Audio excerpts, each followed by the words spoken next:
Enrico Giamonde spends 8 hours a day training to be the finest racer in all of Italy. But Enrico has a problem. He's not in Italy. He's in Bloomington, Indiana. Papa! Ciao, Papa! And he's not Enrico Giamonde. I should have hit him when I had the chance. He'd be dead now. Oh, grazie, Tante Santa Maria. He's Dave Stoller. He was as normal as pumpkin pie, and now look at him. But Dave's not crazy. He's never tired. He's never miserable. He's on the road to adulthood. When I was young, I was tired and miserable. You are numero uno, King Papa. And he's decided to take a little detour at the age of 19. What are we going to do about him? I don't know, dear. We could always strangle him while he's asleep. 20th Century Fox presents Breaking Away, the story of 4 guys in imminent danger of turning 20. All right! How you doing, guys? Well, we're a little disturbed by the developments in the Middle East, but... Who refuse to give up immaturity without a fight. Smart move, Shorty.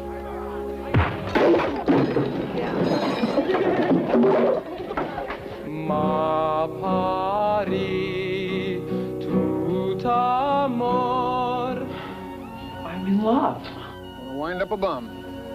Italian bum. I'll tell him he either has to get a job or go to college. Hell, I don't want to go to college, Dad. To hell with them. What, are you afraid? Yeah. A little bit. The only thing I'm afraid of is wasting the rest of my life with you guys. I thought that was the whole plan. That we were going to waste the rest of our lives together. I'm leaving soon. Great, Dad. I wish you a nice trip. You too. I'm not going anywhere. I don't know about that.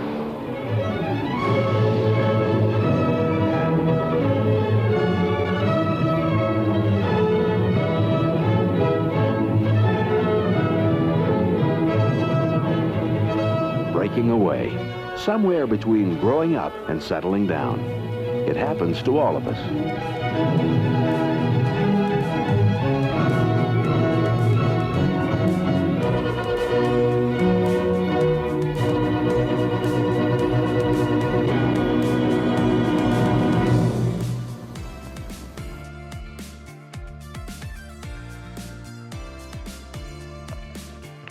Welcome to Dorking Out. My name is Sonia Mansfield, and that's my cat.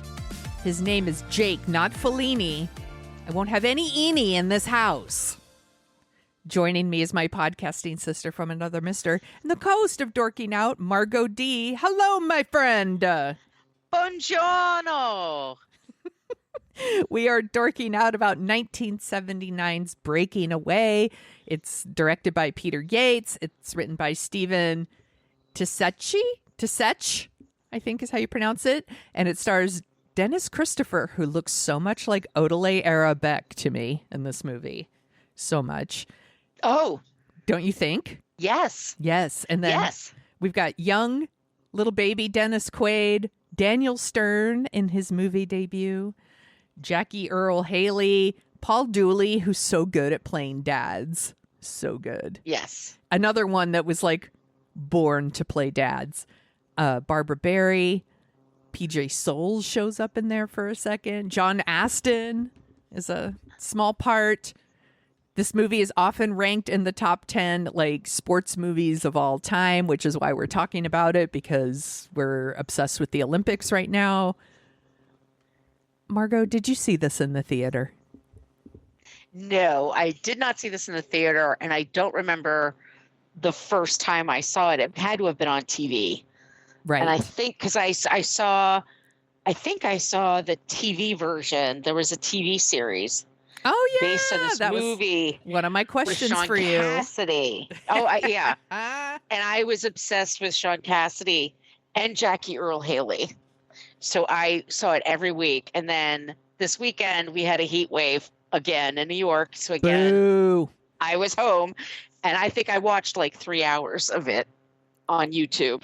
And it is, without doubt, like television used to be so fucking boring. They would put anything on. Yes, true. We only had 3 channels, really. We had CBS, ABC, and NBC. And when a show got picked up, it ran for the whole season. It was rare when a show got canceled. It get canceled sometimes, but sometimes it was like 8 or 9 episodes, which nowadays it's like 1 and they pull it. Yes. Yeah. I never watched the show, and I have never seen this movie before. This was the first time watch. But we wanted to watch it again because we're obsessed with the Olympics right now. But also, this is one of Margot's faves. Yes. And I'm wondering, like, how many times have you seen Breaking Away, and why do you love it so much?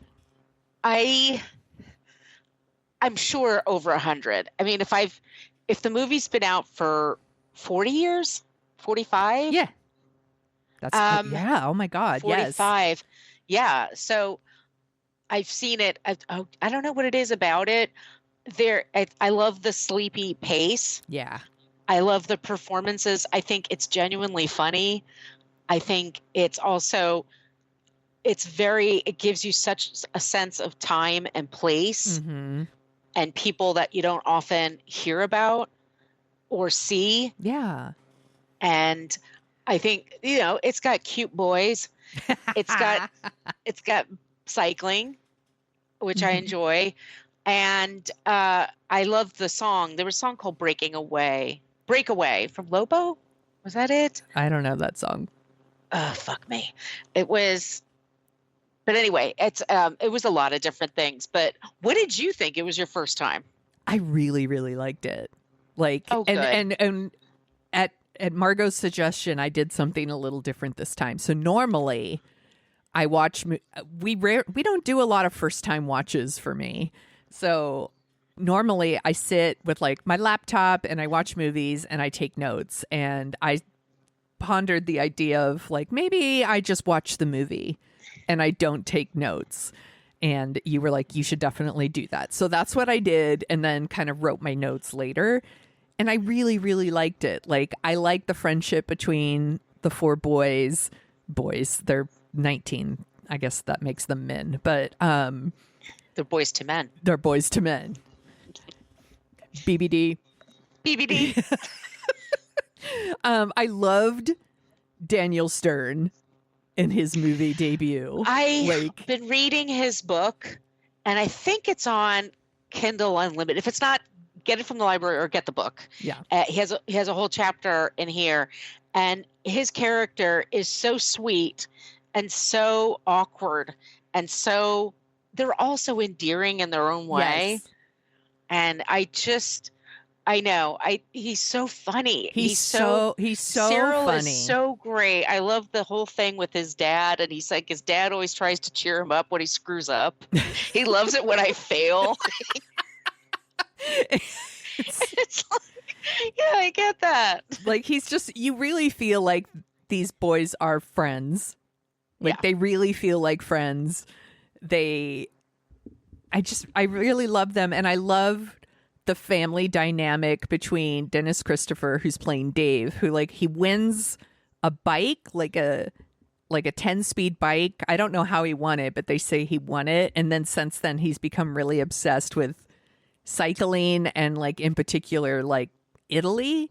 And so he's like learning Italian and like speaking Italian all the time. And he's obsessed with like Italian food and music and all this stuff. And his dad is like so over it, but like in a fun way. Like he's not a dick about it. He's he complains all the time. Yes. And I have to say, I'm sorry, I'll probably do this a lot, but in the TV series, it's Vincent Gardenia, who I normally really like. Yeah. But there's something Paul Dooley does that even when he's crabby and cranky, yes, there's just kind of a harmlessness about it. Yeah. Like it's just kind of part of his character. You just don't get hurt by it. You're just kind of like, okay, he just likes to gripe. Yes, that's exactly how it feels. And I love I love Barbara Barry as the mom. Like she's so good, and she's so patient and kind, and like Paul Dooley is just like, no more Eenies in this house, and like, why is he doing this? And he's, acting, I'm not your papa, I'm your father, and like all this stuff. And she is just subtly like going with the flow, and like how she like is cooking Italian meals, and like he's like, what is this zucchini? And she's like, I bought it at the A&P. It's basically squash. And that's when he's like, no more Eenies in this house. And she's just she's so sweet. And I love her so much in this movie, how she like is taking care of her son and her husband and like he's just acting a fool. The dad is just acting a fool, and she's like, that's fine. And like she's just very passively like listening to like Italian music and supporting her kid in his thing. And like it's so sweet. The whole movie is like it's just nice. I don't know. Yeah. You know what I mean? Yeah, it goes easy. It does. And the whole thing with the movie is, so the four boys, Dave, Mike, Cyril, and Moocher, are all, what we would call townies. But they call them cutters in this movie because they work with limestone. And there was the dads cut the limestone at the quarry. Yes. And they use that limestone to build the town. And it's like a lot of towns, like they had this industry and then the industry goes away. Right. And they built a university from it. They built this. So all these kids people from all over the world, all over the country, excuse me. I don't think IU is an international sub. I don't mean a snob. Our friend Adam Risky went to IU. Oh yeah, that's right. So so these people, like, there's this institution, basically this monument to their work or for their fathers or their grandfathers, and they all feel out of place, like they can't go there. Yeah. And so it's really like an interesting, because it's like, this is 1979 when this movie comes out, so it's like before the Olympic. The 1980 Olympics, Winter Olympics, where there's like all this. Before that, in the late 70s, America was in this slump. We had the hostages in Iran. Mm-hmm. We had high gas prices, high inflation. Jimmy Carter couldn't catch a break, like the nicest person who's ever was president, ever will be president. But people just gave him a hard time. It just was a very weird time in America. And also, I would say this also in a lot of sports movies in the 70s. Mm-hmm. A lot of teams lose. It's not, they're losers. They don't win. Yeah. Or even Rocky. People think Rocky wins. He loses. Spoiler for Rocky. He loses. The Bad News Bears. Yeah. Slapshot. They're not great. They're idiots. I mean, I'm listening to the song. I'm listening to the goddamn song. I love sports movies. They just, because the stakes are there. Like they either get it or they don't. And I liked the 70s because sometimes they didn't, but that wasn't the point. The point was the journey. And the point for Dave is he's a smart kid and he's friends with these 3 other guys, and they all have like this lonesome loser kind of energy, and they cling to one another. And at some point they have to grow up and do other things. And I love Jackie Earl Haley as Mooch. He's so good in the part. Like his parents, they used to work at the quarry. All their dads used to work together. Their dads were friends. And then the quarry goes out of business. And then so Dave's father, Paul Dooley, runs a used car lot, which is perfect. I mean, the freshman special, and they just look like they're like, we watch Cyber Stuck on Reddit now to watch all the cyber trucks like fall apart. Like every single car in that lot, right? Because I've had lemon cars where it's just you're pouring money into them. But Moocher's dad moved to Chicago because they couldn't find work there. And so Moocher's in this house that's falling apart that he's supposed to sell for them, but he doesn't have a job really, and he has nowhere to go. And he has this very cute girlfriend that she seems very supportive. Sweet. Yeah.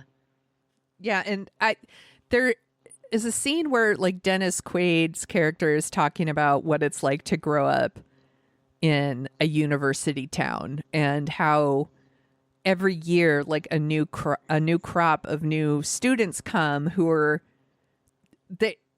this population will always be young. They will always be good at sports. They will always be good looking because the people they just funnel into this school, and it's a continuing population of young people who are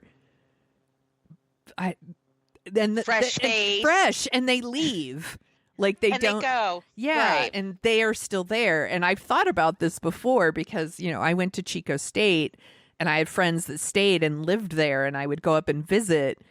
And I remember telling them, like, I couldn't live here because it would be so weird that this place that I used to be young and grew, like, now I'm old and everyone there is still young.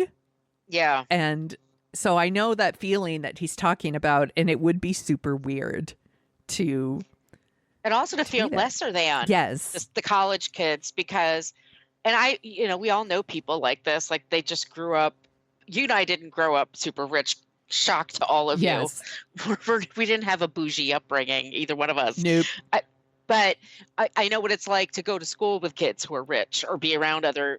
having peers that have a much easier, they didn't have to get after school jobs, and they didn't, they go on a plane to go on vacation someplace. I was like, what? You're not in the car for 12 hours? Like, you get to stay in a hotel. What are you made? What are you made of money? Holy shit. So you get that from them. And so Dennis Quaid, let's start there. Yeah. That is like my sexual awakening is Dennis Quaid. Dennis Quaid was hot stuff back in the day. Like this Dennis Quaid, like 80s Dennis Quaid, also like that smile, that like, the definition of a shit-eaten grin. Like, yeah. And Daniel Stern mentions that in the book. Like, he showed up acting like a movie star. Yeah. Like he showed up with that, which I get. He's got charisma. He's got the riz. He does. He definitely has the riz.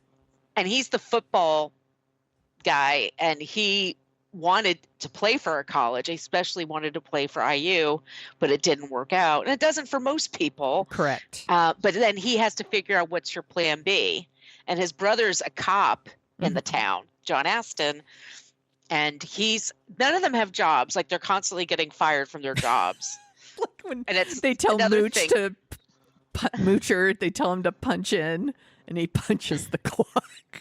Every time somebody calls him Shorty, he gets mad. He wraps his towel around his hand and he fucking wails on people, and it's great. In the TV series, it gets very old very quickly. Like, I bet. He's basically Joe Pesci before that was a thing. Like, that's it. I love the Jackie Earl Haley career spectrum, that like he had some issues, but he came back, and the nerds love him because he was in that nerd movie that I can't remember now. He was in Watchmen. Watchmen. I wanted to say X-Men, and it's not that. But he was the guy in the coat, the trench coat, whatever. Yeah. So, but anyway, he's so talented and so natural and talented, and they're all like unique in their talents. But I, like you said, like, I totally believe they're friends. I totally believe they love each other and they drive each other crazy, and that they have each other's back. Yes, absolutely. And the stuff with Cyril, that is Daniel Stern, like, he's so nice to everybody. He's very supportive, but he ribs them a little bit. He gives them like a little bit of shit, but in general, like, he shows up for everybody.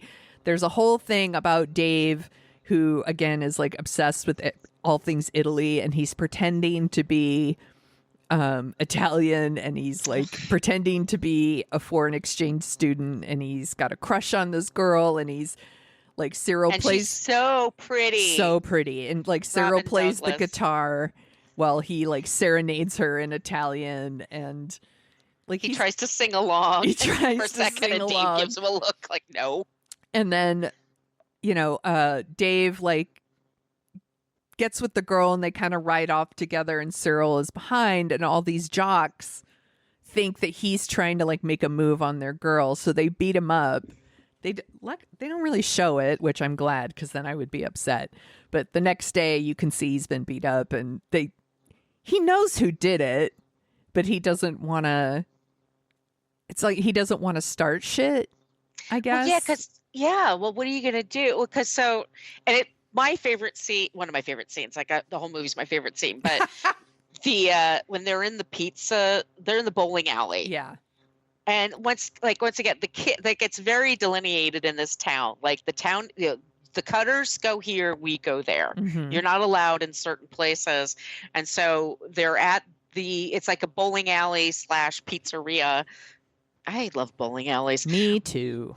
But they get it. Cyril basically is like, yeah, I think that's the guy, and it's damn it, what's his name? He's from Die Hard. Oh. Hold on. Hart Buchner. Bachner. Thank you. I think it's Bachner. Yeah, Franz, Bubby, I'm here. That's right. Oh my God. Totally. Jesus Christ. I totally didn't put that together. Yeah, and he plays a great dick. He does. He's a local guy, and he plays football there, and he thinks he's better than everybody else. And he and his friends are all into cycling. And there's this thing called the Little 500. Yes. And they're in Bloomington, Indiana, which is a big deal. Like, they filmed everything there. I want to go to Bloomington every time I see this movie. I want to go to all the places. But what was my point? So they get into a fight at this bowling alley. Right. And instead of the university president and I guess maybe the mayor of this town, they decide that instead of them fighting, they should take it to the race. So they invite the townies, the Cutters, to participate in the Little 500 race, which is again like a little mini Tour de France, if you will. And they're going to do 500 laps or something. And the Cutters, the boys, they're just well, Dave will race it. We'll be a team, quote unquote. But Dave will really do all the racing because he's been training forever, on his bike that he won. So there's this whole thing. And I do want to go back to the guy being a dick. He plays someone named Rod. He is he does play such a good dick, but he's not a cartoon villain over the top dick. He's real life dick, if that makes sense. He's very recognizable. Yes, exactly. He's not evil. Yeah, he's not William Zabka in Back to School or something. He's not 80s jock villain. But he's up there. He's someone that they look towards. We should do a movie about a bunch of him. Yes. There's Revenge of the Nerds. Yeah, exactly. That's where I was going to go next. He's Stan, but he's because at the spoilers for this, 45-year-old movie, but they do this race and eventually they win. And he's clapping along with everyone else. He's not and now I'll burn the school down. He's not doing any of that. You have to, we gave away the ending, but they all have to participate. What happens is Dave gets hurt, and so then the others have to get on the bike for a few laps. I love it when Daniel Stern's help. His poor knees are sticking out. He's just such a mess. Well, and it's it's so funny because, again, Jackie Earl Haley is so little. So he's on this bike for someone who's taller. So he's he's trying so hard. And then you get the opposite. Daniel Stern is so tall and so lanky, and his legs are all sticking out. He looks like he's riding a tiny bike, basically. Right. Yeah, but they're not in as good a shape as Dave for cycling, I should say. And they all take turns riding it. And it's, even though I was they're gonna I hadn't seen the movie, but I was they're gonna win. It's still a really exciting scene. It's put together really well. Right. And I super cared about them. I want them to win. you want them to win because you want them to have one thing that they can all feel good about. Yeah. And they all do it. They all participate, so they all earn it. Yes. Which also makes it special. And I love that the Paul Dooley shows up. He's listening on the radio, and there is a whole thing where Dave, like, he goes to work with his dad at the used car lot, and he is really excited because this group of Italian cyclists are coming to town, and he can't wait to, like, race with them. He's so excited, like, fangirling out that they're there, and he's racing with them, and they cheat. They're dicks. They're huge dicks to him, and he's, like, so defeated, but, you know, he gets back on that bike, literally, and does this race, and even, like, you know, he wins over his dad, too. His dad shows up and supports him because he's a good dad who loves his son. And yeah, he just wants him to pick a vision. I mean, and he's not unlike a lot of dads at that time that, you know, didn't put an emphasis on education. Like, Yes. I didn't need to go to college, so why do you? why do you? Yeah, you think you're so smart? But Dave and Cyril do take a test to get into the university, and Dave actually does well. Yeah.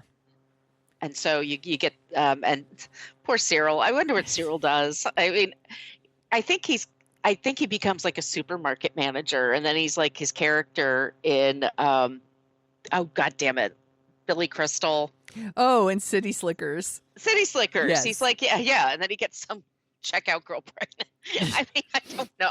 By the way, we love we want to talk about City Slickers, but it's actually not streaming anywhere yet. So You have to buy it, and we're not going to buy it. Yeah, it's on our list, everybody. We'll definitely get to it at some point, but yeah, and I like so much of this movie. Dave is dating a girl, and he's lying to her about everything, about his accent and where he's from, but at the same time, you can't be mad at him because he really doesn't mean any harm. I think he took on this persona, and it's just taken over his life. Like, it's just become a thing for him. It was almost like he couldn't help himself.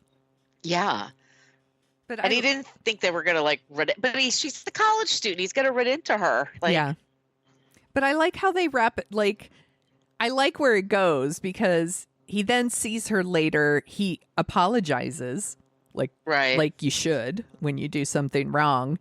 And like, she's just like, fine. Like, she's fine with it. And like, they kind of like, she slaps him. So well, yes. no, there's that. But like, no, I mean, he hit him apparently. Yeah, no, I meant like the scene after that, where like she says like, I'm moving to Chicago, you know, and he's like, hey, good for you, you know, good luck. Like, there's no like hard feelings there, I guess. It's a good story to tell later when everybody talks about their dating stories. You're like, did you hear about the one about the guy that lied to me and told me he was from Italy for a year?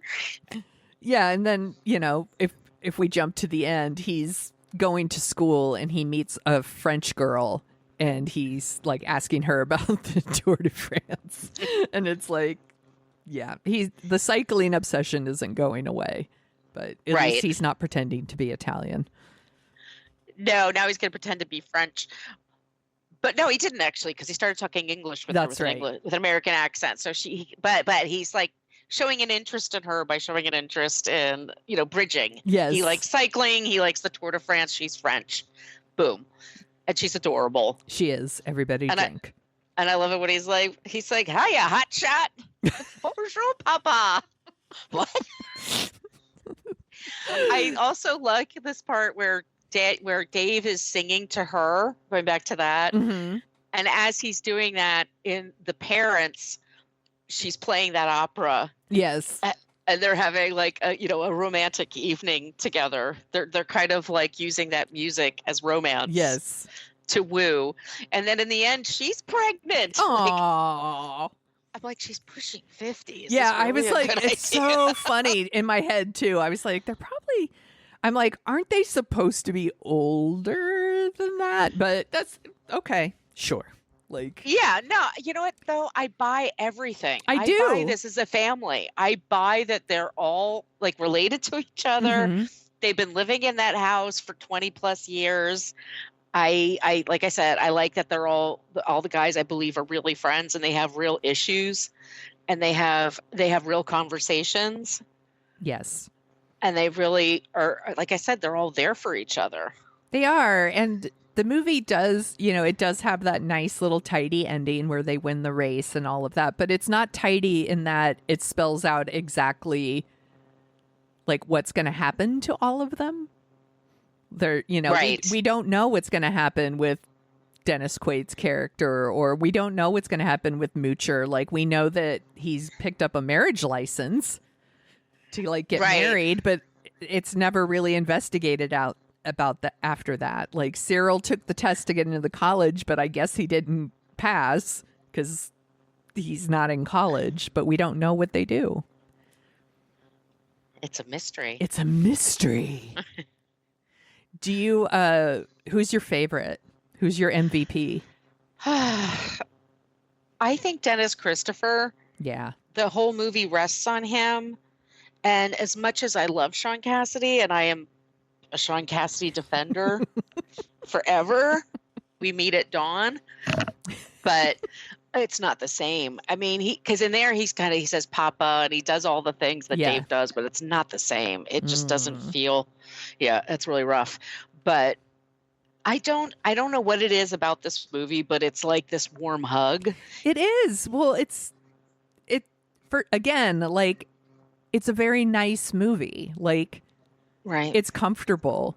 It feels lived in. Mm-mm. Like, it feels like we're joining a story already in progress and it will continue to progress after the movie is over. I really like all those characters and I only want good things for them. Right. Like, it's a really good movie. I can't believe I hadn't seen it. Like, I knew what it was. I know that people love it, but I had never seen it. I didn't even watch the show. Like, I don't. Well, a lot of people didn't watch the show. That's That not was the problem. That's the problem. So nobody's gonna. Yeah. But it is so good, and I was like, I totally get it. Like, when I was watching it, I was like, I see why Margot loves this. I get why people have a special place for it in their heart. Like, it's a very like comfortable movie, and the stakes are just high enough, but not too Right. high. Like, yeah, it's great. And they talk like people. Yes. And it was nominated for 5 Academy Awards, including, and it won for script.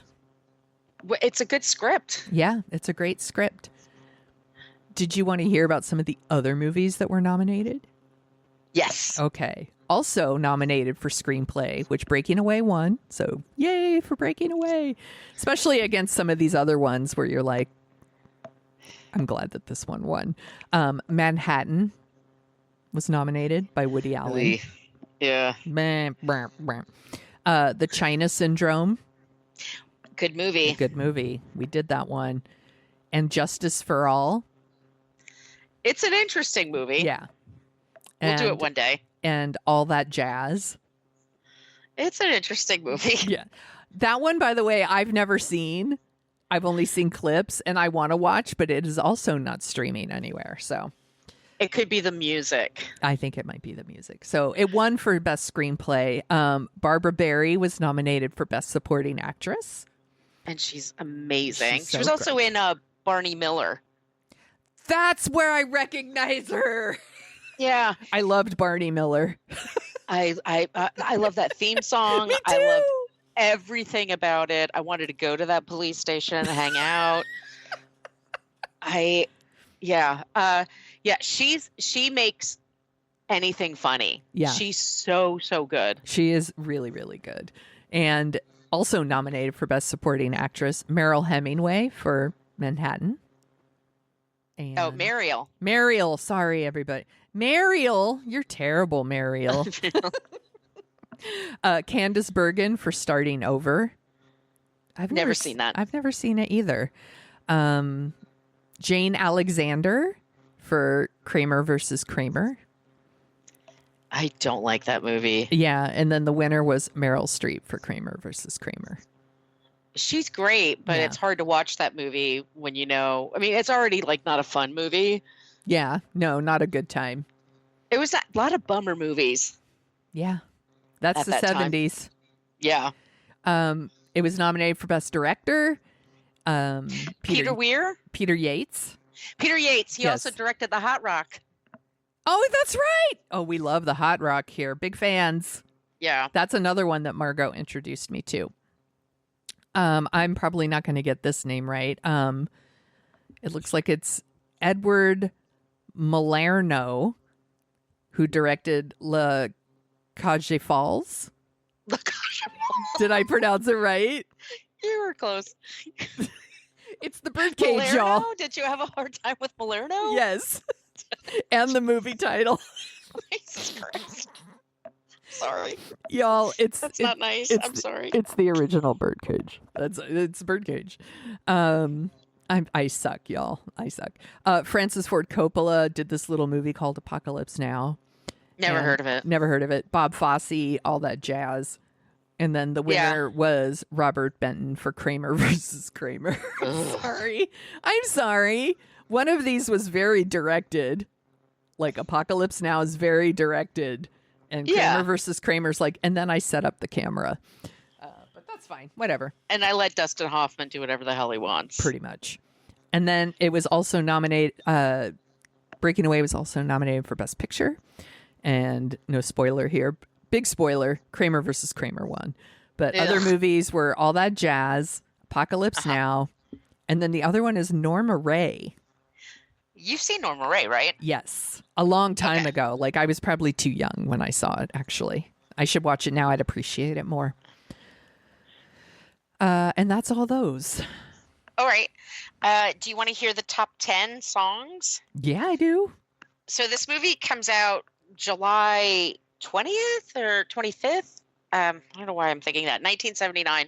The top 10 songs were number 10, Barbra Streisand, The Main Event. Oh, gosh. I remember that. Okay. Yes. From the movie. The Main Event. Yes. Number 9, When You're in Love with a Beautiful Woman, Dr. Hook. I know that song. You got to watch your eyes. You do. You got to watch your friends. I'm like, y'all are too insecure. Just date within your league if when you you're in can't handle love it. with a beautiful woman, you got to lock her in a room. You got to hide a phone. Number 8, ELO, Shine a Little Love. I love ELO. Fucking love ELO. So This is a good list. Number 7, Cheap Trick, I Want You to Want Me. Come on. Great song. Duh. Yeah. Come on. Number 6, Jon Stewart and Stevie Nicks, Gold. Oh, Good yes. song. I know that one. Yes, good one. Number 5, David Naughton, Making It. Oh my God, Making It. I've got the chance, I'm taking it. From the movie No. Making It. Also Meatballs. I think it was in Meatballs. Mm-hmm. Number 4, Donna Summer, Hot Stuff. So good. Stuff. Number 3, Chic, Good Times. I love that song. That's a roller skating jam right there. This is the dopest list. Number 2, Anita Ward, Ring My Bell. Come on. Come on. And number 1, Donna Summer, Bad Girls. So good. So good. You know. Look at Donna Summer taking over that list. She had a double album. Yeah. I love that song. What else are you dorking out about, my friend? I'm watching the Olympics, of course. Me too. And I think Peacock is doing a great job. So good. I every night I'm just putting on that app Mm-hmm.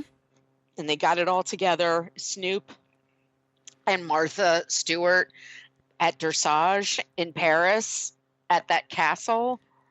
They're such a duo. Oh my God. And then they had Flavor Flav and Billie Jean King walking along the Seine in Paris.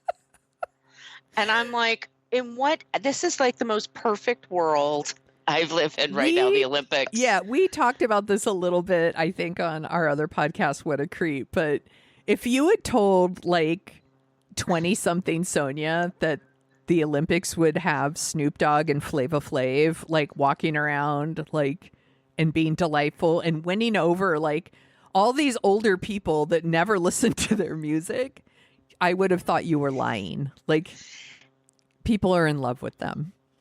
Yeah. They're so it's so good. It's fantastic. The stories are great. The memes are great. The memes are great. It's messed up what happened with that boxer. Yes. But I'm proud of like the Olympics for standing by her and everybody having her back. It's what I love about the Olympics is like these mostly amateur athletes, but I watch things I wouldn't normally watch, volleyball or whatever. And it's just amazing what they can do. Like, right. It's just the admiration of people working so hard. Yes. And Simone Biles is like, and Team USA is, so many women are killing it at Team USA, Yes. but it's just been such a goddamn delight. It has. And I'm watching it like every night as well. And I, as always, get super sucked into all the stories and again, like you and I aren't like super patriotic people, but the Olympics come on and we're like, USA. Like, we're Leslie Jones just doing her shit. Oh my God, so good. Twitter is great. I mean, all of it is just yes. And I love the social media that like the stuff that people glom onto, like the man Steve, who like his job is pommel horse. That's it. And he was great. And he's so great at it. And all the clips of him, and it's like you and me and you and your friend Steve.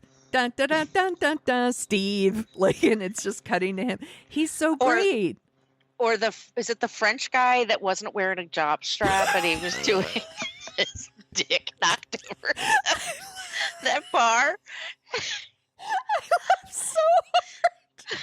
That made me laugh so fucking hard. Oh my God. There's a TikTok creator I follow. He was like, do I care about the pole vault? No, I do not. Am I now following this man on Instagram? Yes, I am. Oh, there's like lots of hot people. There's so much that goes on. And I just think I have so much FOMO for Paris, like just watching it, even when it's rainy and overcast. I'm like, what a beautiful city it is. I did say though on another show, like, people were swimming in the Seine and people were freaking out about that. I'm like, what's the big deal? They're athletes. Turns out a lot of people got sick from swimming in the Seine. I'm like, oh boy. Take that off your to-do list. Yeah, no, I've walked along the Seine. I wouldn't want to swim in it. That's a choice, but okay. Well, you've heard of mud runs and stuff like that. Yeah. I'm like, it's not that different, but I would do it, but I'd have a lot, you would need a lot of antibiotics afterwards. But to say you did it. Yeah, I guess that's true. To say you did it, right? Yeah. Yeah. No, the Olympics it's so good. And I'm appreciating the Peacock coverage in that every night they have what do they call it? Or they're not calling it the main event, but they're putting together a package pretty much every night and giving you all the best stuff. And I appreciate that because I can't watch all day long. So no. And then at like 11:30, they have like a Paris at night. And yes. They do a whole thing. Yeah. It's really, really, they're doing a really great job. Yes. Did you watch the shooting one with the where is he from? Hungary? Yeah, there's like one that's like these people, they're like super dressed up, like super cool, like they're out of a video game, and then there's a guy who totally looks like he just wandered onto Gen X. Somebody said it's Gen X and Gen Z because there's one kid with his hip back and he's arching his back and he looks like he's all glammed out. And then there's the guy with the t-shirt and the jeans, just like he's like shrugging his shoulders and shooting. I just showed up and now I'm competing in this Olympic event. So good. I saw table tennis for a bit. I was like, I got in because these are like people, everyone's really good at it. Yeah, they're so good. Yeah. starting I think starting on the 9th, I've set my little recorder on Roku. The breaking ones start. Breakdancing. Oh, is that tonight? No, I think it starts on the 9th. So Oh, I've okay. I set my Roku to like record all the like trials and all, because this is the first year breakdancing has been in the Olympics, and I can't fucking wait to watch It's the also breakdancing. skateboarding and Yes. surfing. I think they're also. Yeah, I've watched some of the surfing too, and It's they've amazing. got Colin Jost over there like announcing. It's very silly, but he's doing a good job. He's doing what they're asking him to do, and he's also ridiculous. And I wish Leslie Jones was there, like in person, talking to people like they did a couple years ago. But because I don't think I don't she know is. why they didn't. No, she's definitely home. Yeah, She's very noisy. Like she screams at the top of her Yeah. lungs, which is what I love about it. But she's into I it. can't imagine being her neighbor. Valid. I wouldn't want that. Are you watching anything else? I did see a movie. So Jennifer Esposito is an actor, and I'm trying to think of what she's done. I know Summer of Sam. I know she's done more than that. I remember she was on Spin City for a while. Yes. And she was on some crime show for a while, but I don't remember which crime show it was. Yeah. She has a movie that she wrote and directed, and it's called Fresh Kills. And it takes place on Staten Island. And it's about basically these two cousins that are best friends, and their dads are in the mob. Okay. And it takes place in like the 80s and the 70s and 80s, or 80s and 90s. But it's big hair. It's got 90s soundtrack. I'm into all and that. It's kind of like an episode of The Sopranos. Okay. Like but it's very female centered. Like the guys are just on the periphery. It's much more about all the women. Okay. And I'm promoting it because I really enjoyed it, but also because she mortgaged her house. Oh, damn. In order to pay for this movie. She makes a really good point. Like everyone's talking about Francis Ford Coppola and Kevin Costner making their passion projects. And they're both multimillionaires that they'll probably have a little less money, but they're still rich guys in their 70s. Yeah, they're going to be whatever. fine. They're fine. They'll be fine. Like she had, like I said, had to mortgage her fucking house. And she's promoting it like crazy on social media because she's like, it's just this machine that she's trying to get attention.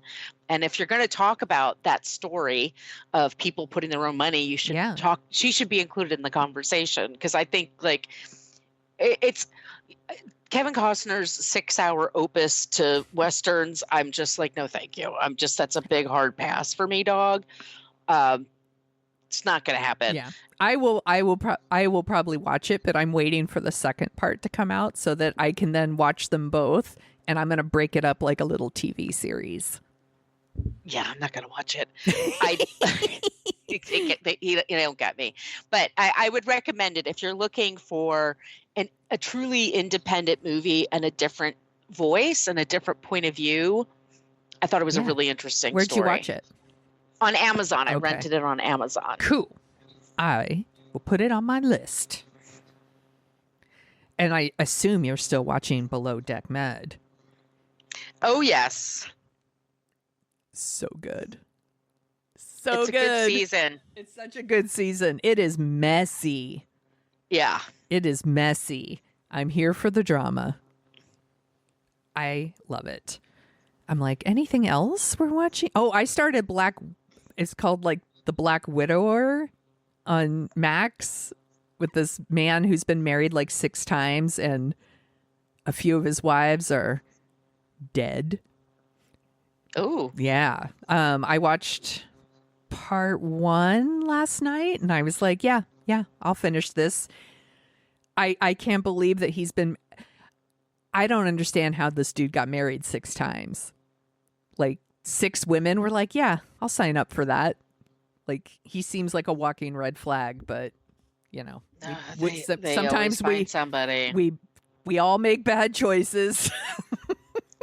But They're manipulative. They're really good at getting what they want. yeah, it's pretty good. I like what I've seen so far.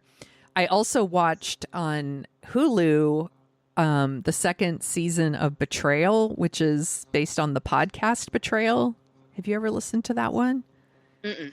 It's the second season is about a woman who like married a man who then turns out she discovers on his computer that he has all kinds of child sexual abuse images on his computer, and kind of her journey to getting him arrested and taking care of her kids and all of that. It's really well done. It's based on the podcast, and I think it came out earlier this year, so I might be late to the party, but I thought it was really well done, and talking about something that a lot of women who were married or have kids with and then like remarry, they sometimes attract a certain kind of man.